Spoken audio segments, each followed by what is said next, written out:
त्यागना है तो विषयों को, वैराग्य का वर्ण हो और श्रद्धेय मनु जी महाराज की तरह सहजावस्था में तीर्थ वर नैमिषवे अति पुनीत साधक सिद्धि, अति पुनीत और परिणामतः बसहि तहाँ मुनि सिद्ध समाज, ताहि हर्ष चलो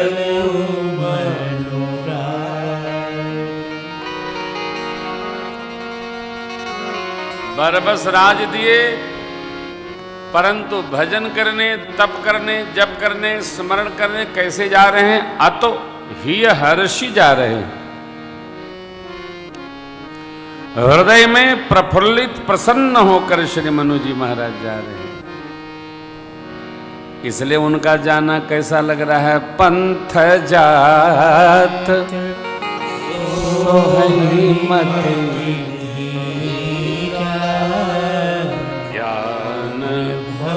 भगति जनु धरे, ज्ञान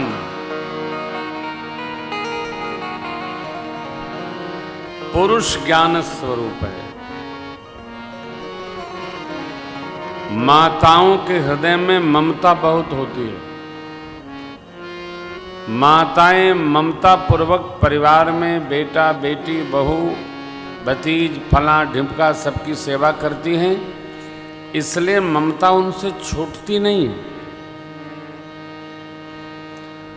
परंतु माताएं जब ममता छोड़ती हैं तो किसी की ओर देखती भी नहीं। इसलिए प्रयास करना चाहिए कि माताओं की ममता का स्रोत सूखने न पाए। हम कई ऐसे लोगों को जानते हैं जिनकी माताजी ने कहा तुम कभी जीवन में मेरे पास मत आना, तो पिताजी से तो मिलते हैं, माताजी देखना पसंद नहीं करती, आना मत। भगवान भी माता पिता दोनों हैं, स्रोत सूखे नहीं, इसलिए मां को भक्ति कहा और श्रद्धेय मनु जी महाराज पिताजी को ज्ञान स्वरूप कहा। गृहस्थाश्रम में दोनों महत्वपूर्ण हैं।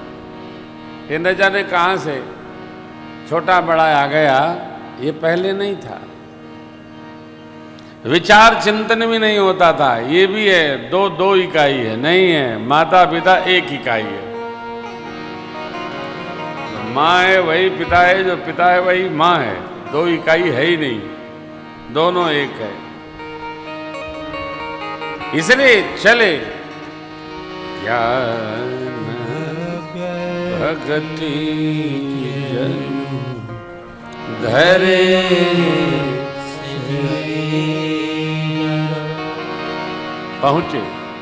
पहुँचे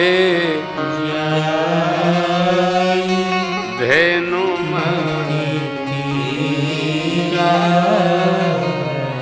हर्षि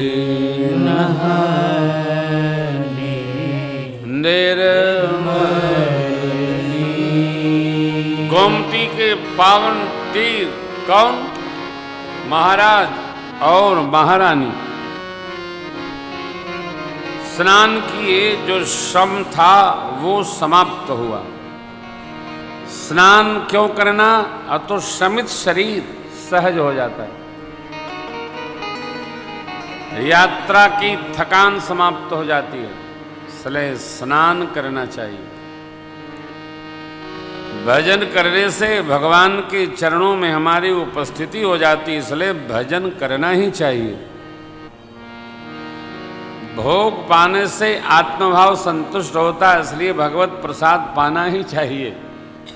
भगवत चरणामृत लेने से अकाल मृत्यु से जीव मुक्त हो जाता है, इसलिए भगवत चरणामृत प्रयास करके लेना ही चाहिए। हर कार्य करने के पीछे हमारे यहाँ कारण है, अकारण कुछ नहीं।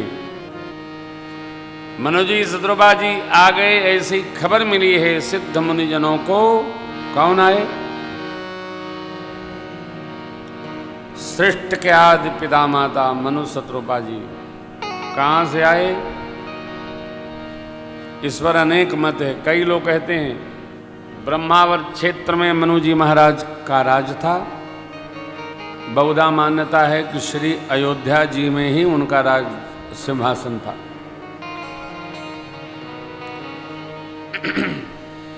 ब्रह्मावत जिसका नाम आजकल बिठूर है, वो समसामयिक इसलिए जान पड़ता है क्योंकि नैमिषारण्य वहां से निकट है। रथ से गए नहीं थे, पैदल पैदल महाराज गए थे।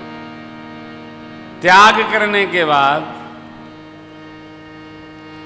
संसार का वह सुख हम नहीं प्राप्त कर सकते हैं जो राजा रहते हम ले रहे थे। त्याग दिया ना, वैराग्य में अवस्थित हो गए। अब क्या है? सिद्ध साधक मुनि लोग मिलने आए। क्यों आए? अरे वाह, महाराज पधारे महारानी के संग में। आये सिद्ध मुनि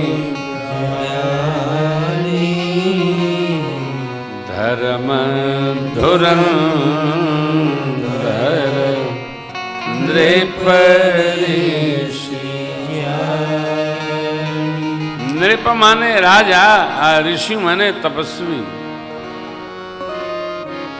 दृष्टा संतों ऋषि मुनियों के आग्रह पर श्री मनु जी महाराज ने एक दिव्य ग्रंथ की रचना की जिसका नाम है मनुस्मृति। मानवीय सृष्टि उसी ग्रंथ पर आधारित है। सबके कर्म उसमें निहित हैं, किसको क्या करना चाहिए सबका सिद्धांत है, कैसे रहना चाहिए। सभी ऋषियों ने तपश्चर्या में धर्म सिद्धांत रचा और उनके नाम से उनकी स्मृति है। याज्ञवल्क्य स्मृति, पराशर स्मृति, व्यास स्मृति। जितने ऋषि लोग हैं सबने कोई न कोई ग्रंथ अपनी तपश्चर्या से ध्यान में अवस्थित होकर के उसको बांधा है, रचा है। महनीय ग्रंथ हैं, बहुत कुछ करते हैं। थोड़ा अध्ययन करना चाहिए, जीवन को दिशा मिलती है। और तीन बात पर सदैव सहज रहिए। एक तो सनातनी हैं, हिंदू संस्कृति के उपासक हैं, तो चुटिया रखिए, शिखा अवश्य रखनी चाहिए। यज्ञोपवीत हो गया है तो यज्ञोपवीत धारण करिए।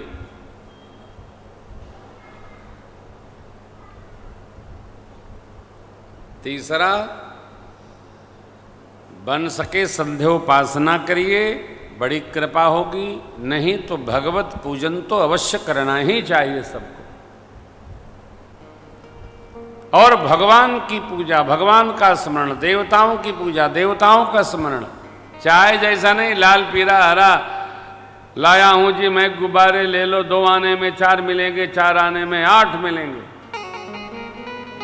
ये नहीं। चाहे जिसकी सेवा नहीं करनी चाहिए भक्त को, मार्ग में जो मिला हम उसी के हो लिए। उपासना भगवान की, सेवा देवताओं की, दिशा के देवताओं की, दिग्पालों की। पंचदेव, भगवान शिव मां शिवा, भगवान विष्णु शालग्राम, भगवान आदिदेव सूर्य, प्रथम देवता भगवान गणपति, इनकी पूजा करनी चाहिए। समस्त सनातन धर्मियों को स्मृतियों का आश्रय लेकर के और धर्म को मान करके सभी कर्म जन्माद्य से लेकर और अंतिम संस्कार तक प्रतिपादन करते रहना चाहिए। आजकल त्रयोदशाह कर्म के विरोधी प्रकट हो गए, बहुत विरोध करते, कौन कुछ बोलता है, कौन कुछ बोलता है। ये सब नास्तिक लोग हैं। यावत जीवेत सुखम जीवेत ऋणम कृत्वा घृतम पीवेत। इनका यही सिद्धांत है, धर्म कर्म कुछ मानो, कुछ नहीं होता है। अरे तू अपना खेती कर, हमारी सनातन धर्म की खेती में क्यों बाढ़ लगाता है? तू अपनी बात करो, अपने चेले चपाटियों को भटकाओ, सनातन धर्म के साधकों को न भटकाओ। अपनी दुकान में अपना सामान बेचो। सनातन धर्म दुकान नहीं है, ये तो भगवान का दिव्य दरबार है साहब। भगवान की खेती के हम लोग पौधे हैं।